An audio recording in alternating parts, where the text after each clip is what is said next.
Hi, Daniel here from Ablestar, and thanks for tuning in to another edition of our product updates.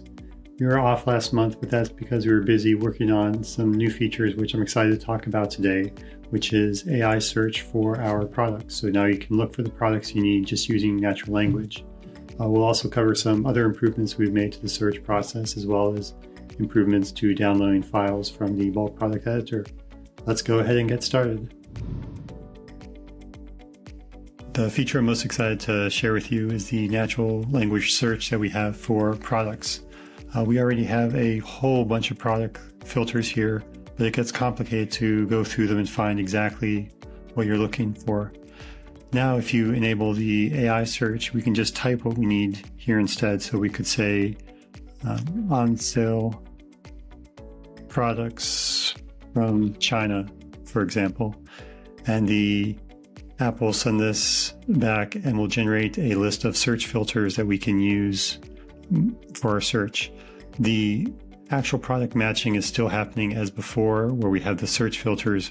We're just using AI to help us build those filters. So you can confirm here to see that you have the exact products that you want to edit. I'll just show you a few other examples. We can do fuzzy matching on the collections and tags. So this means if you make a typo when you put in a collection name, the app should be able to determine which collection you meant and find that here. We can do other things as well, like looking for meta fields. So for example, we have a subtitle meta field, and we can look on those too, and same thing with looking for tags and all. So we hope that all this will just help make it more simple to find the exact products that you need to edit. And of course, this is always a work in progress. So if you do come across some strange situations where you're not able to get back the results you need, just contact us and we can get that fixed for you.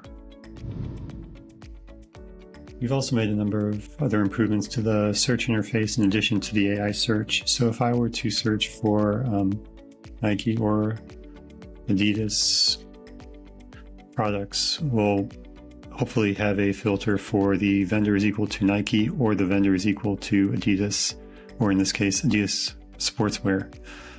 Now, over here, before we had a little icon, but now it's more explicit that we're matching on any filter and instead of matching on all filters. So if we switch this to matching on all filters, no product would be found because